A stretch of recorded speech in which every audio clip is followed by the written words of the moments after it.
Welcome in, baseball fans. Let's talk some ball. It's Talkin Ball, brought to you by the law office of David J. Lopez, davidjlopezlaw.com online. We are almost 40 games into the college baseball season, more than halfway through the SEC season and the Sun Belt for Texas State. And we're talking ball with you. It's the night, as we record this, of the NFL draft, so that'll be going on. A lot of football, but baseball this weekend. The SEC in full force once again. Texas Longhorns headed up to Vanderbilt. We'll get a full preview, look back at the week. Of course, Longhorns had a rain out on Tuesday. Texas State played in the rain for about 3 hours, and we're going to talk about it with Coach Ty Harrington, and appreciate you watching along for all of our episodes, all the way through the college baseball season, all the way to Omaha. And, Coach, how are you, my friend? It is good. As a manager for a long time, played a long time. What does the 40-game mark signify? You're into the 40. You're past halfway. About a month to go in your regular season. What's the mood, the mindset? The mood is trying to stay healthy. Quite frankly, I mean, this is where the grind is already set in, meaning the physical toughness of what does a season do to you? Number of innings, nagging injuries that you got back in March. Have they gone away? I know that sounds kind of crazy, but it affects the outcomes. And then you should have already seen an arrival of a difference maker, and or somebody had to jump in place, a freshman or somebody that didn't have great fall or something like that all of a sudden you are forced to put in there, meaning you're out of options or somebody's hurt. Either way, it doesn't matter. And then this is that part where your strength, and this is probably the behind the scenes part of it. This is where your strength conditioning groups come in. This is where, if you're good and you've got a great program, you physically don't bust here. You physically don't allow the strenuous of the season to take you down.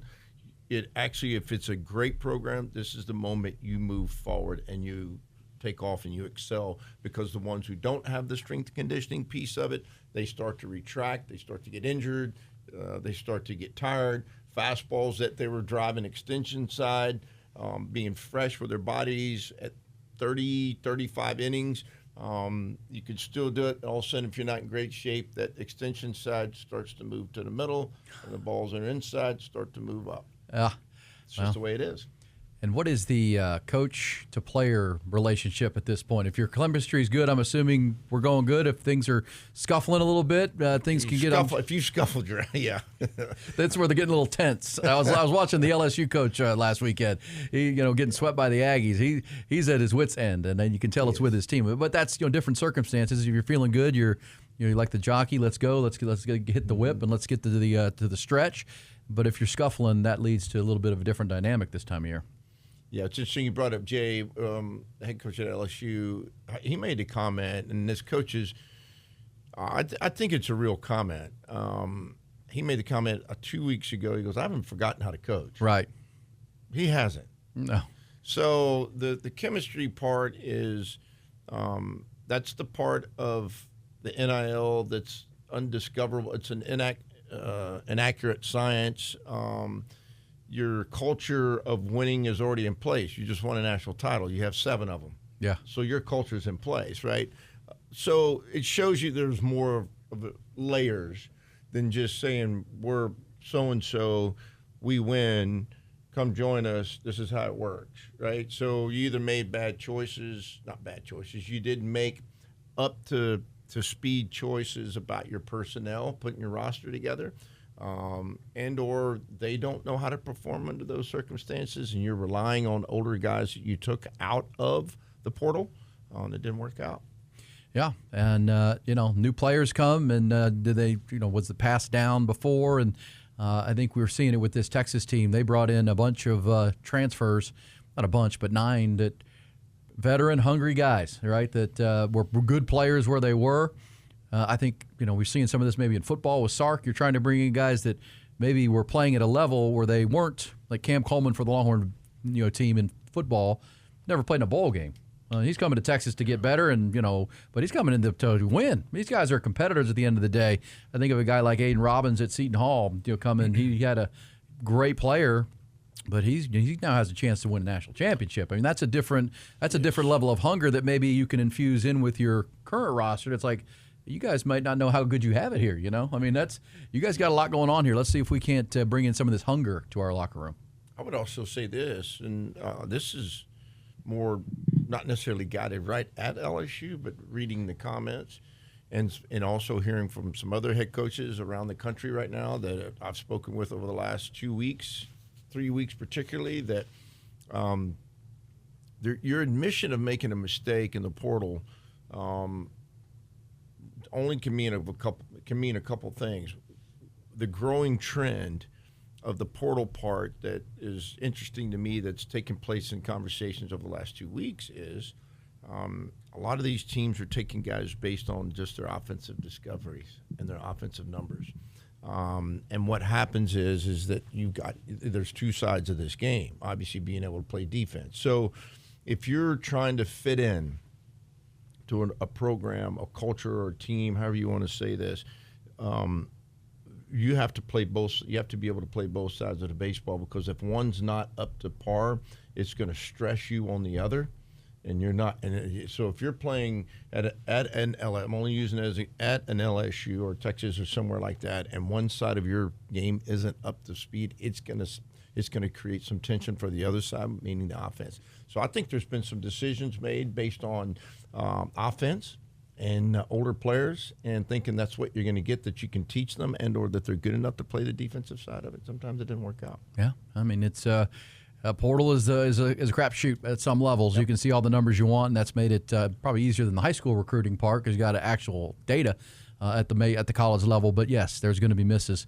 and then if the culture does go bad, it just kind of can snowball on itself. It feels like a number of places, but certainly not at Texas. Texas is on the rise. A&M is on the rise. They're playing great. They swept LSU, playing great baseball. Let's double back real quick before we start looking at the weekend. This weekend, Friday, April 24th through Sunday, the 26th.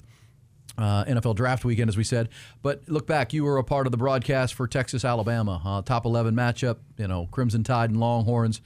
Great series. I mean, Texas with Dylan Volantis going to the Friday roll, as we talked about last week, took the ball, struck out 12, dominant performance.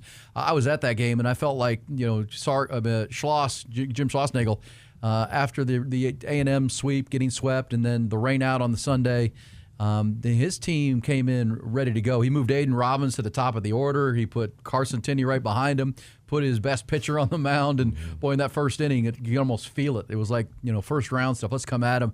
I believe Dylan's first batter, 3-pitch strikeout. He just mowed through the first inning.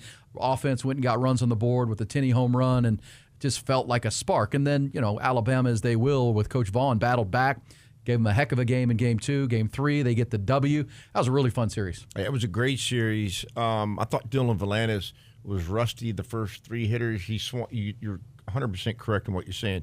But all 3 strikes were out of the zone that they swung at. They were so geared up to try to get him early in counts, because what they didn't want to do was have to try to go in there and hit that breaker. Well, what he was doing was going, I'm going to throw my breaker early. And so, I think he was, I don't know, I don't have the data. I'm assuming he was 65% on the secondary side, meaning on the slider breaking ball combination, as opposed to the fastball. In my opinion, I thought he was really good. People, and I heard some guys on D1 Baseball trying to explain this. Dylan Volantis is not a fastball pitcher. He has a legit fastball. He's a 92 to 93 mile an hour downhill fastball that's got right, left tail to it, or sink to it, or bore to it, however you want to look at it. It's real. It is a very real fastball. But what's challenging for hitters is if you took a weighted object and you set it out in front of me and you, and I allowed you to have that bat, and I set it like at 6 foot. I'm 5'10"-ish. And as you said, it's 6 foot, and I dropped it. And I said, hit it. I want you to hit it, right? And or if I took an object and I was able to drop it going back towards you, your back foot at that same angle, and I said, you have to hit this.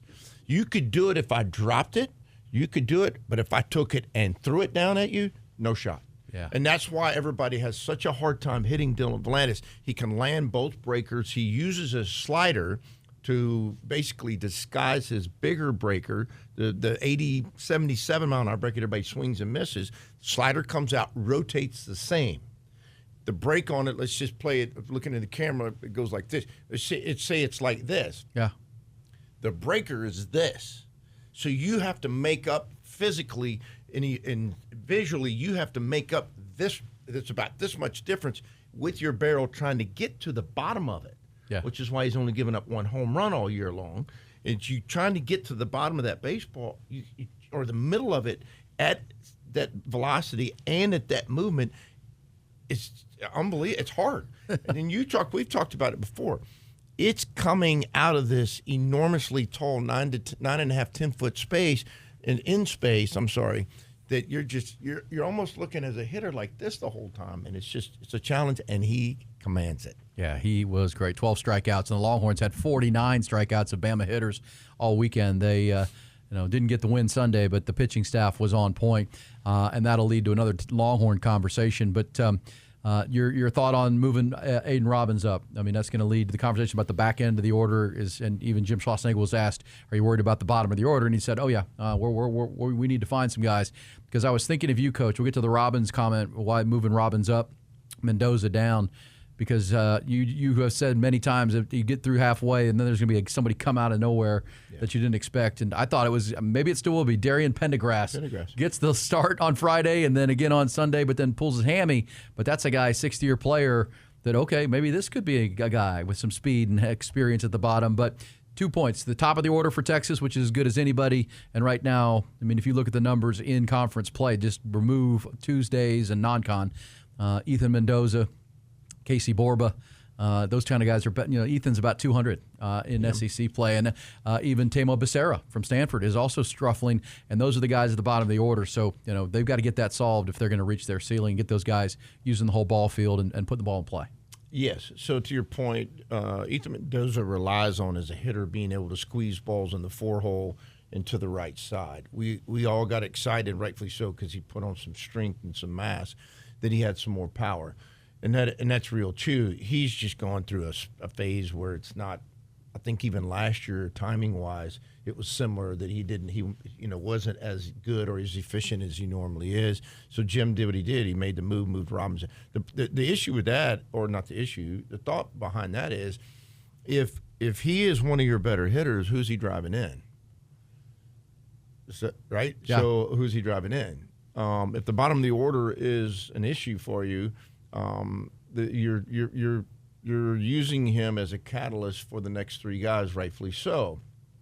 But then it becomes you're taking the opportunity for him if the bottom of your order doesn't perform, which is you start to move Mendoza down or you move some of those other guys down that could be on there for 2-out hits for him or whatever that may be. But you always have to keep in mind what space is Robbins coming up in and who is in front of him and who's creating RBI opportunities for him.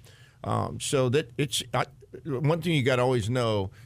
Jim Schlossnagle does a good job. I'm not comparing myself to Jim when I say this. We all like the idea if we can create our lineup and stay within that realm and maybe move, if it's a right-left matchup, maybe move it just a little. But don't ever forget this. College baseball and lineups are fluid. They're not guaranteed in their contract that they're hitting in the 4-hole. Yes. So just so you know.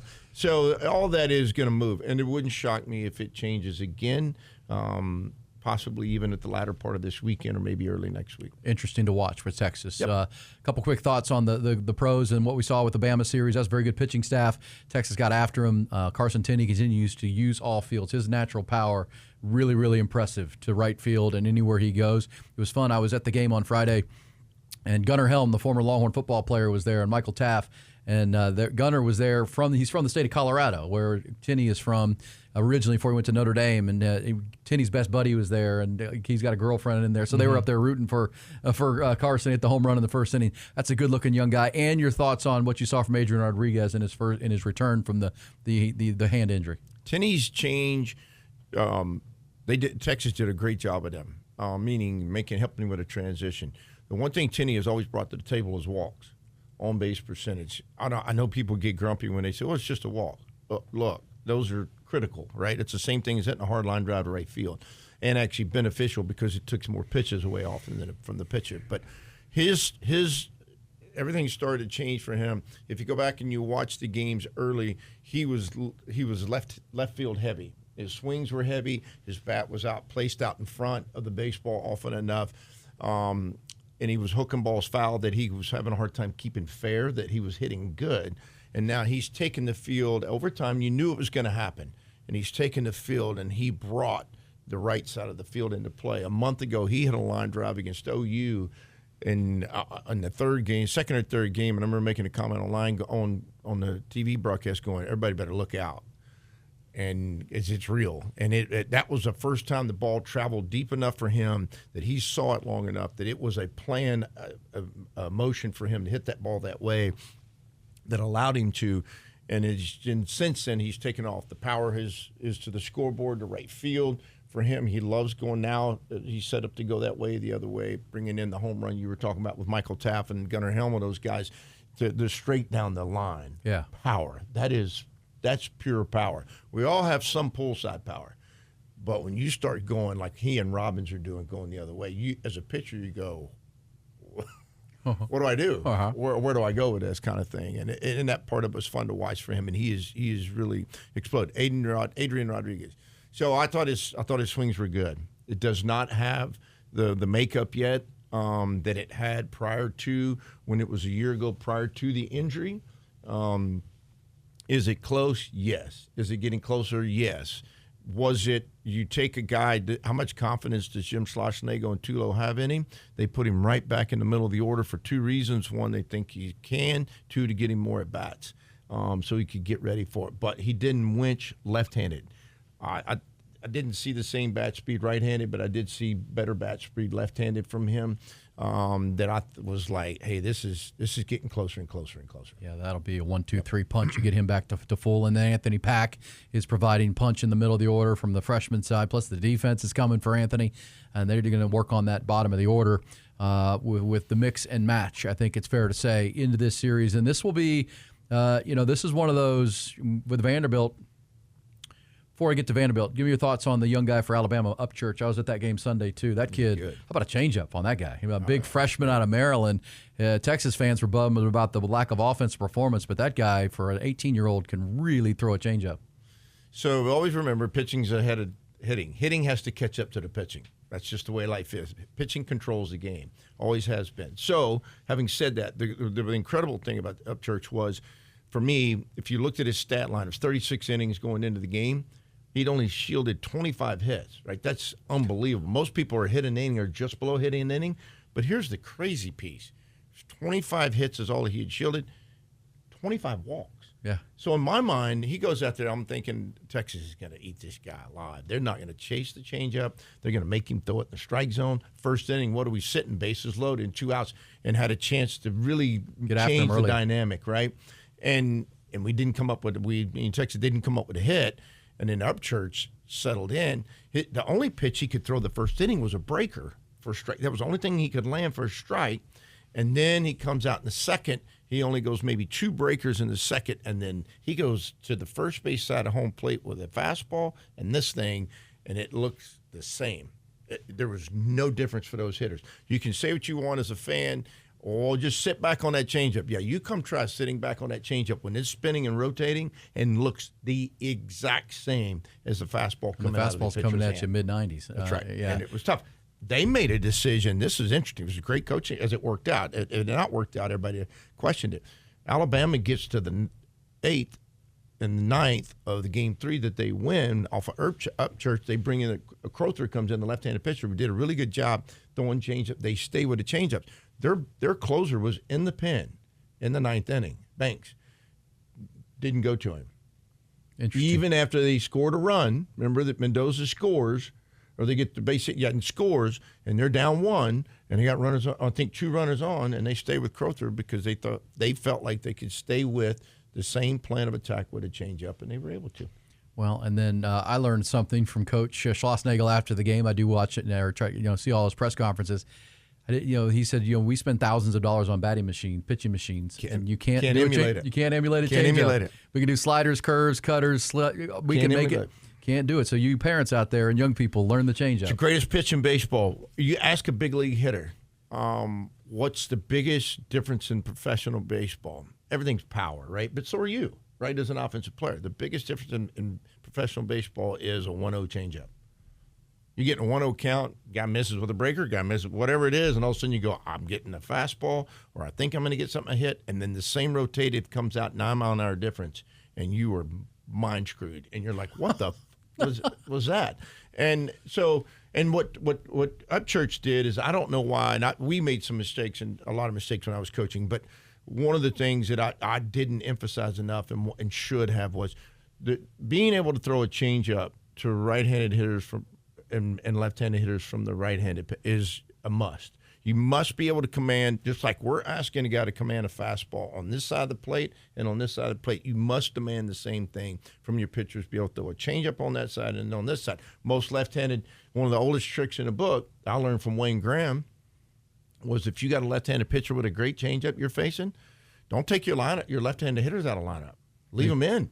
Because they don't like to throw changeups extension side. They're not used to it. They're used to throwing it on the first base side to right-handed hitters, and you're taking that away from them. That might be their best pitch. Take it away from them and leave your left-handed guys in there. I love it. I love it. Pitching and baseball 101 with Coach Schloss and Coach Harrington.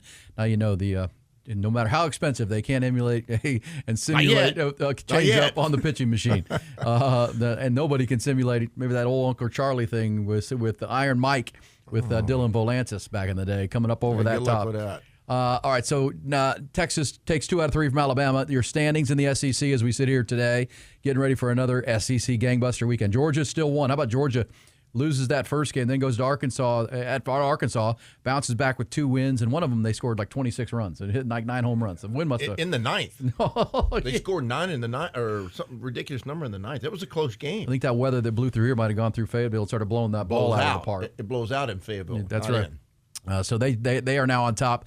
Aggies, as we mentioned, went to LSU and got a sweep. They're 12-5, and Texas 11-6. That's what that loss Sunday to Alabama did. It was great for Bama to get a win, and Texas, a sweep needed to keep pace. But as we say, almost 40 games into this season, Coach, you'll take 4 series to go. Texas is within 2 games of the top.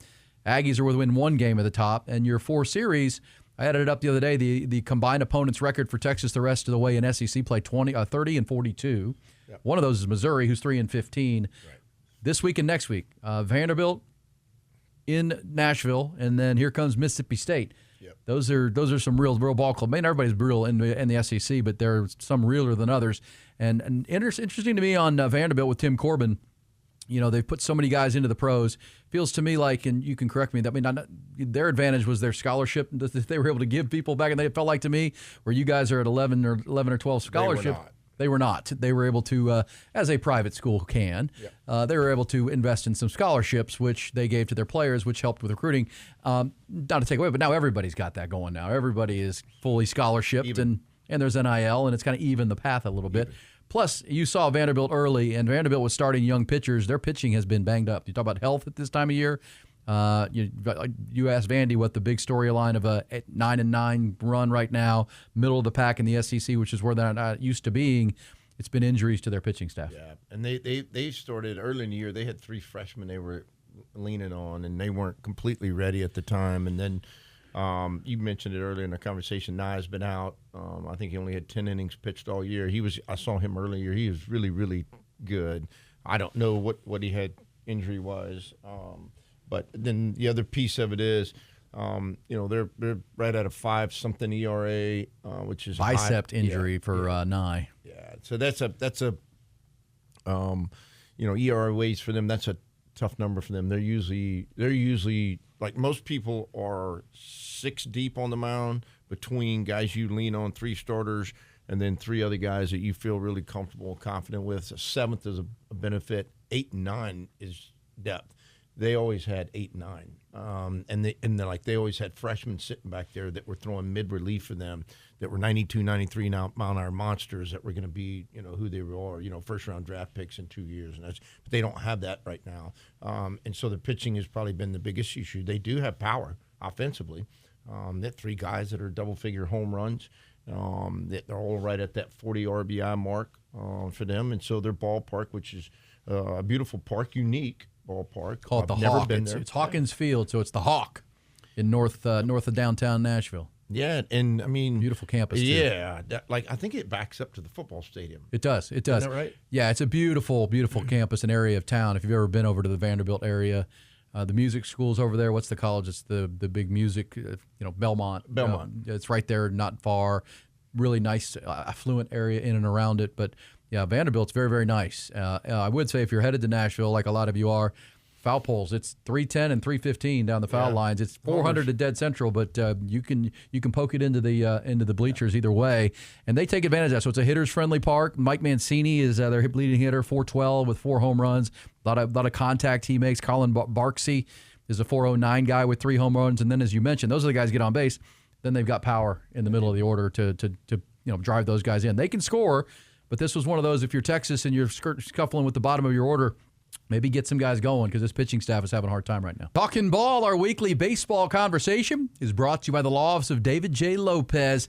David is a personal injury lawyer here in Central Texas, based in Austin, Texas, and he and his team always deliver for the community right here. David has always told me he didn't go to college, didn't go to law school, didn't spend all that money and time to chase ambulances. He wants to help. He wants to help people. He wants to help you in our community. Talk about people who have been hurt by the negligence of another in some type of accident, workplace, on the roadways, whatever it might be. You need an advocate, and David J. Lopez wants to be that. You're going to be working directly with David J. Lopez. He will be your attorney on the case.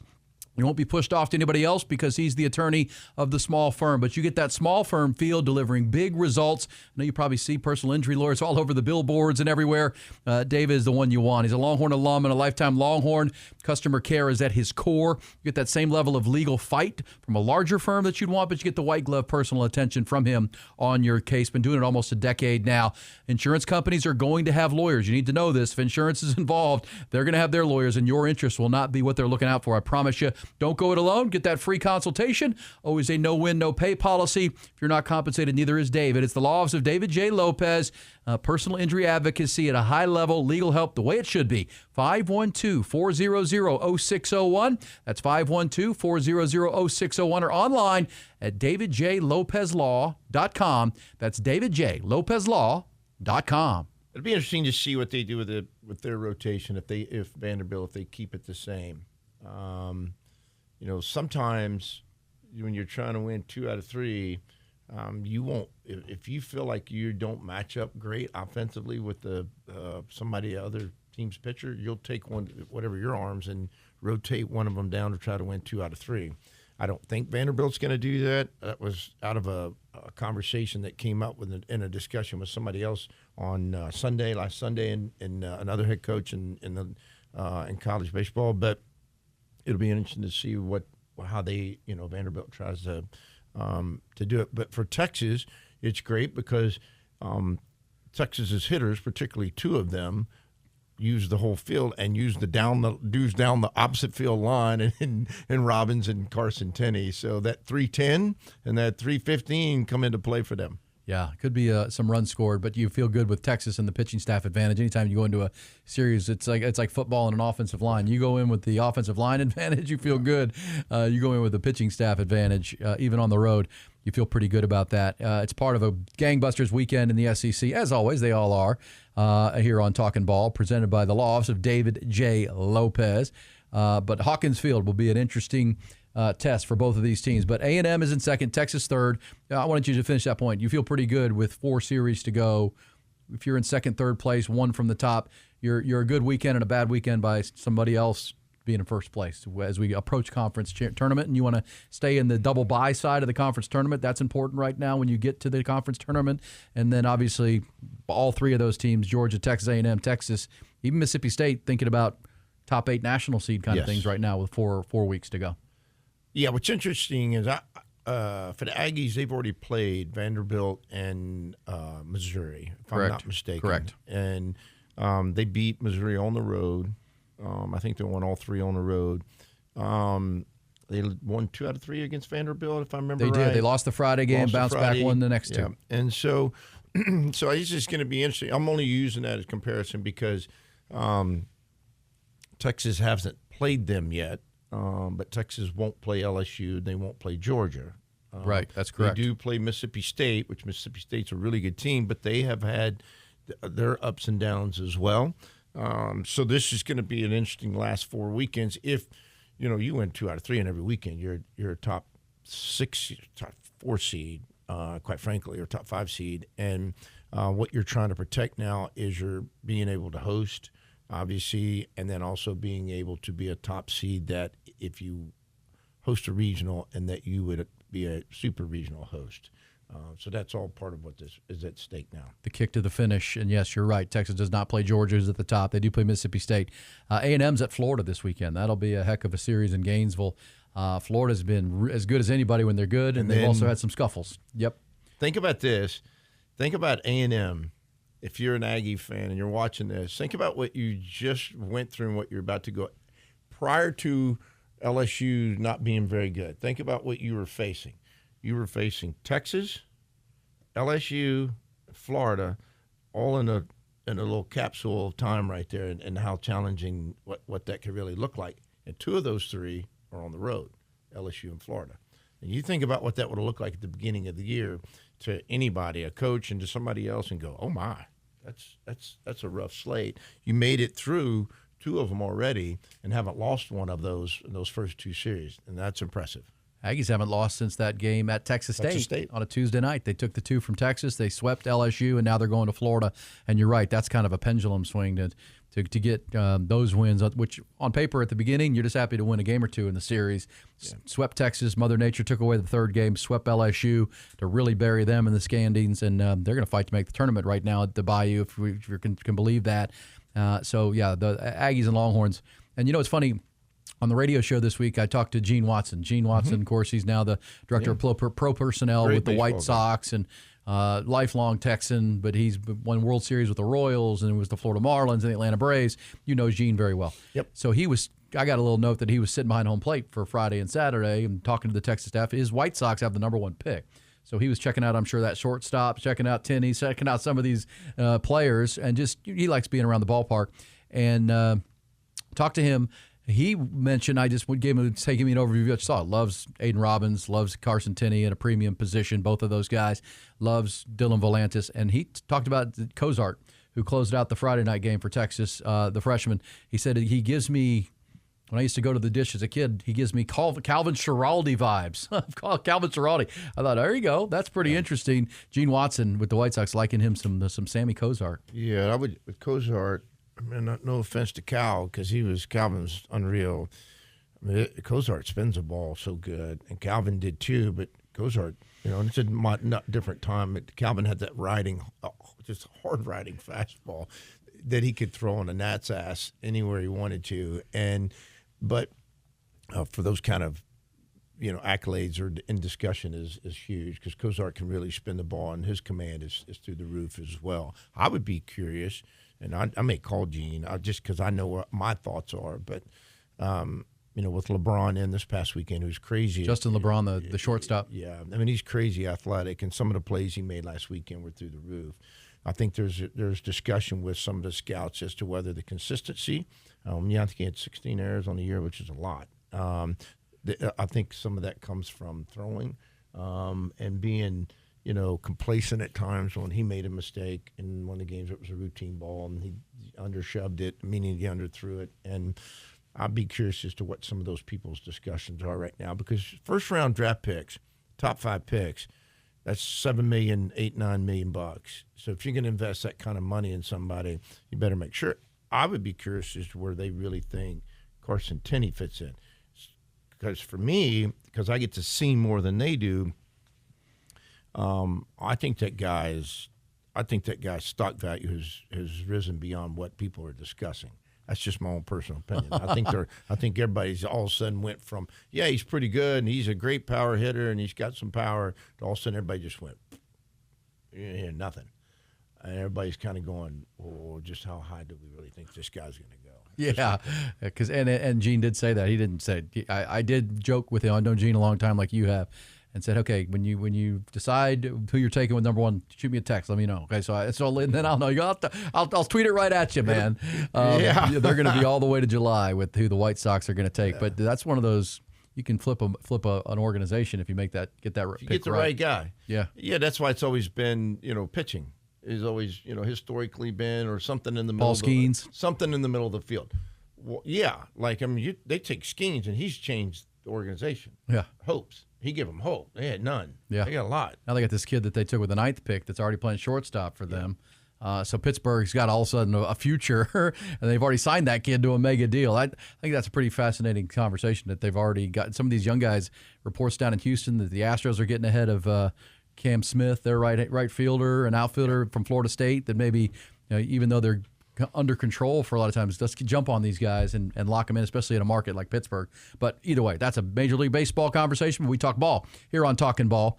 But Cozart, just your thoughts there. I know you love Tenney, but Cozart, when the season began, who was going to close games was a huge question. Do you feel like there's no more question, right? There wasn't a question. I think it was a discussion. Among fans. There was a discussion amongst fans. There wasn't a question in my mind, and some other people's minds. But I think that what he showed you this weekend, it was interesting. I've been in Coach Schlossnagel's position before of having to make this decision. You roll your closer out. You needed a win. You had to win Friday night. You lost 2 at A&M. You had to win.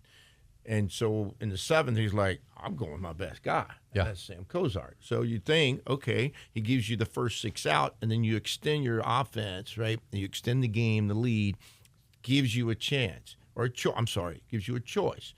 Do I pull him and bring somebody else in to get the last 3 outs? Do I go to Ethan Walker, try to trick him for 2 hitters, and then bring whatever that combination looks like, right? And they probably would have made it through that.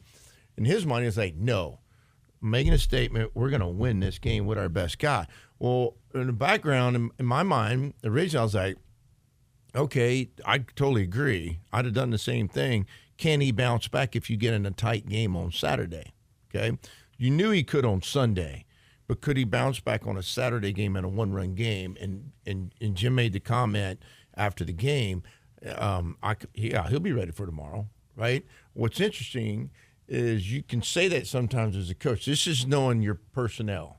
This is knowing your personnel, knowing your pitching coach, and knowing exactly going into that game to the moment, to the detail. If he doesn't exceed X number of pitches, he's ready for Saturday. And with this lineup, he can get through this lineup for 9 outs and not overexpose himself, that we can still use him one for sure more time this weekend, and maybe twice, but for sure one more time, and can use him on Saturday. 9th inning rolls around on Saturday. Here he comes, running out of the bullpen. Everybody in the world knew. I was watching the pen from our booth. I can see the bullpen, and they start playing catch, and I look down there, and I turn my head, and I turned to the guy that I was working with and our producer, and I said, it's Cozart. So I told you guys he was going to, and I knew it. And he comes bowling in there. Stuff wasn't as good as it was Friday night. They had this many chances, this many on Friday night.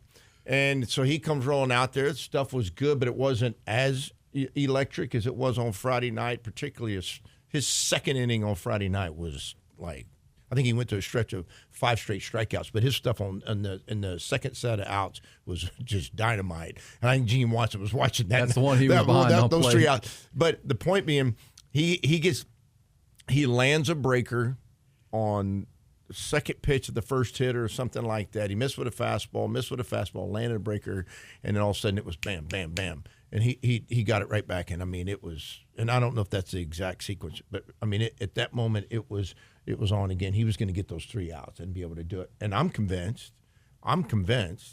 that Sunday, if they would have tied it, I'm convinced they would have used him for 3 outs to extend it, to give him a chance to walk it off. Because I think he is that physical and he's that efficient with his stuff. Yeah, he doesn't throw a lot of pitches to get a lot of people out. I mean, that's what you want out of your was Mariano Rivera with the Yanks. I mean, he doesn't make you sweat much with the efficiency of his pitches, and obviously he didn't have the strikeouts, but he was that wicked cutter back in the day. But you also saw Thomas Burns get a nice innings in that Saturday win, which was good. I mean, the whole bullpen needed to bounce back after what happened at A&M. They won't see an environment like that, and that was a learning experience for Texas. Speaking of Gene Watson, we'll just have to get him next week on our next episode. Yeah, no, I'd love to have him. Gene will be great. Let me say something about Burns real quick. So everybody gets enamored, I did too, with right-left matchups. Really, the left-left matchup is the one you get most, concerned about. And so he goes, they bring Burns in, and some people around me were like, hey, what do you think? I was like, they're going to use Burns' heater on the inside part of the plate and just pin his barrel down. That's exactly what he did. He was to the open side. It was to be able to drive the ball extension side, and he just hammered. I mean, absolutely just shoved that fastball on top of him. Love it. And as we've said throughout our episodes of Talkin Ball, the roles will be defined, and they're being defined. Now for Texas, the big link is that bottom of the order. Get some of those guys that were hitting well early, get them back, and this will be as good a team as there is in the country. A&M's playing really good baseball. Georgia, one of the surprise teams at the top of the conference. Also this weekend, Oklahoma's at Auburn in a fun series. It starts this Friday night. You got LSU at Mississippi State. Texas, of course, the next opponent is Mississippi State. You have Georgia and Ole Miss. Ole Miss is playing good. Yeah, that'll be. Is it in? It's at Ole Miss, Oxford. Ole Miss. I don't know what's going to happen, but Ole Miss the last 2 weekends have played really good baseball. Arkansas is at Missouri, which that should maybe get right a little bit. Missouri's 3-15 on the year in conference play. Kentucky is at South Carolina, and then Texas Vanderbilt playing Friday, Saturday, Sunday. And Vanderbilt's coming off a series loss to Kentucky, so they're. Texas has won 5 of their last 7 games. Vanderbilt's gone the other way with the pitching issues they're having. And as we said, Coach, I mean, the barometer 40 games in, if you're dealing with pitching injuries, this is where those guys you're asking to do more might be hitting a little bit of a wall. This should be, I wouldn't say should, you won't let me, could be a nice get the offense going weekend for Texas after a weekend against a very good Alabama staff. The Aggies got a good staff, and on the road, this could be one where you start to see the ball travel a little bit for you. Yeah, could. Could's a word. Could's a word. Could's a word. Should is not really in the vocabulary. Yeah. I mean, it's just the SEC that should becomes. Maybe they should put as the SEC Southeast. That should be should. Yeah. It is.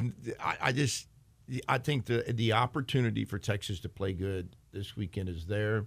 They're not going in there and facing I thought Alabama's staff was good. I did. The kid I thought the kid, not to retract into your conversation. No, that's fine. No.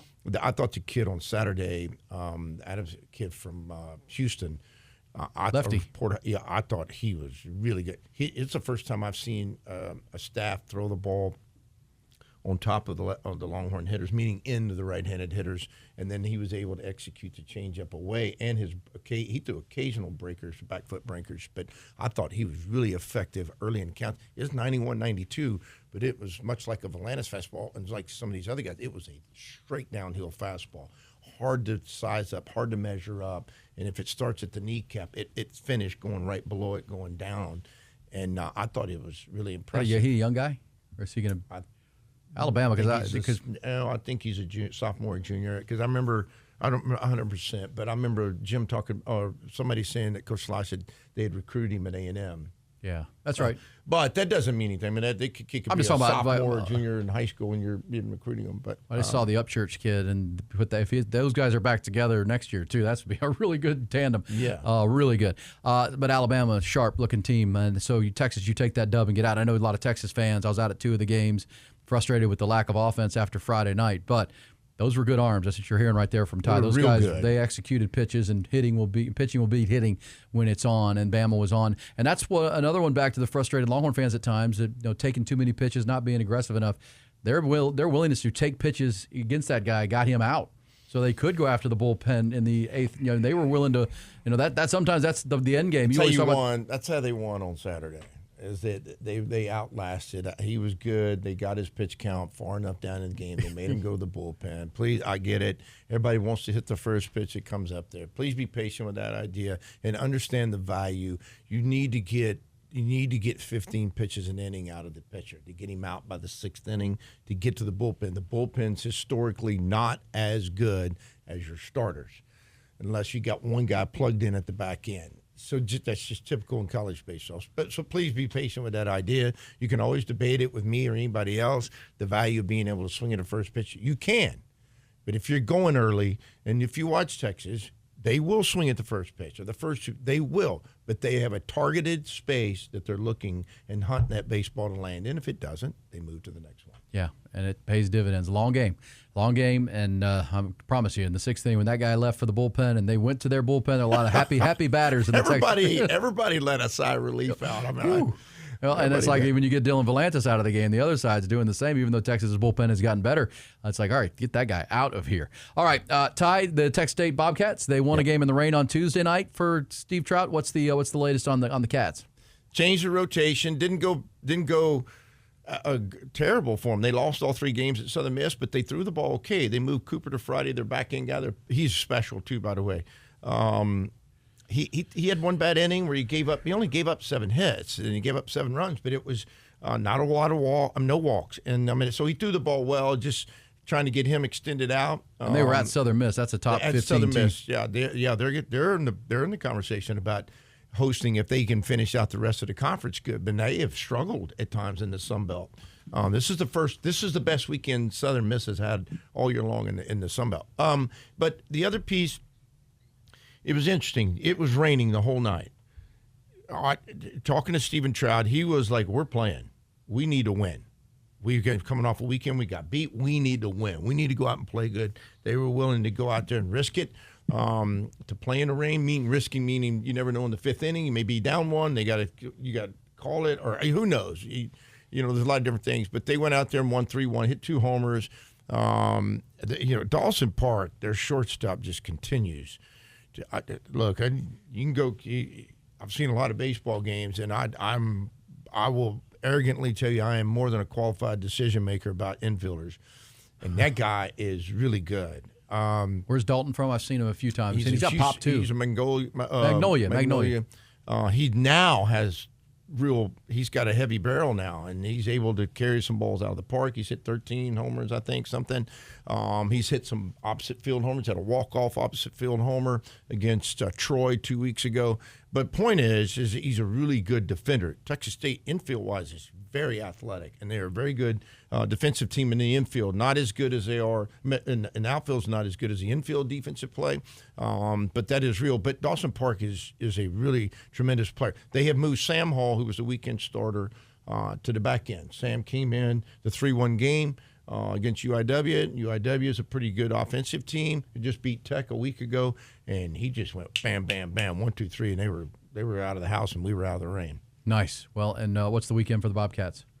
Ooh, yeah. So they were last weekend, Southern Miss. They go to Coastal Carolina. Ooh, the Chanticleers and the Chanticleers, which is please watch it if you don't have anything else going. It is a beautiful ballpark. It's on the beach, right? No, but close enough. And it looks like it. They got to walk all the way around, what you call a high-rise walk deal, all the way around the outfield. It's really cool. It's a beautiful spot. Point is, though, now what might happen, I think, is the rumor is that Fluky, the guy that started the national championship game a year ago, maybe the semifinal game, is back this week. He's been out all year. So there's a chance he may throw 6 outs, 9 outs this weekend against Texas State. If that's the case, it can make it a little more challenging because they got beat by Georgia State. Coastal did last weekend on Sunday pretty handily. And that's not like them. But we're talking about a Coastal Carolina team. Played for the national championship, lost Fluky, Carbone, their best reliever, who threw 3 times, I think, in the World Series last year, and Johnson. And Fluky's the only one that's going to be able to come back and maybe make a pitch this year. And yet they're still hanging around. Yeah, they're really a good club. Not hanging around, they're excelling. All right, well, there you go. That's Texas State. They're headed to the state of South Carolina to play Coastal this weekend back at the Bobcat Ballpark next week. Longhorns will be back to play Mississippi State ahead of the trip to Nashville. If you're going to Nashville, have fun, enjoy Broadway, the whole bit. It's one of those you put on your calendar. I want to go to Nashville. That sounds like a good 3 ball games with the Longhorns in Nashville. Nice job. Enjoy that. Hopefully the Longhorns enjoy their weekend. Texas State going to the beach, as we said. Aggies are at Florida. So all the teams in this area are on the road this weekend as we get you into the 40-game mark in college baseball on Talkin Ball. I want to thank our friend David J. Lopez, law office of David J. Lopez, based right in Austin, Texas. He wants to be your personal injury advocate. DavidJLopezLaw.com. Coach, have a great weekend. Let's do this again next week. We will, and thank you, Luke. Luke, thank you for all your hard work, by the way. The man behind the scenes, Luke Longhorn, is taking this was a real job. He's taking a real job. A real one? And we'll have a new producer, but Luke has done a phenomenal job producing this, getting it out, and we appreciate him on Talkin Ball. Thank you, Luke. Could you imagine a quad box this weekend with all the games that are going on in the SEC? I couldn't go to Nashville. I love Nashville. I could not go to Nashville and compete my time with watching a college baseball game, the SEC, and hanging out. I can't get out of a bar by noon in Nashville, Texas, or Nashville, Tennessee, listen to music. No shot for me. No shot. Baseball all weekend. Yep. We're back with Talkin Ball next episode next week.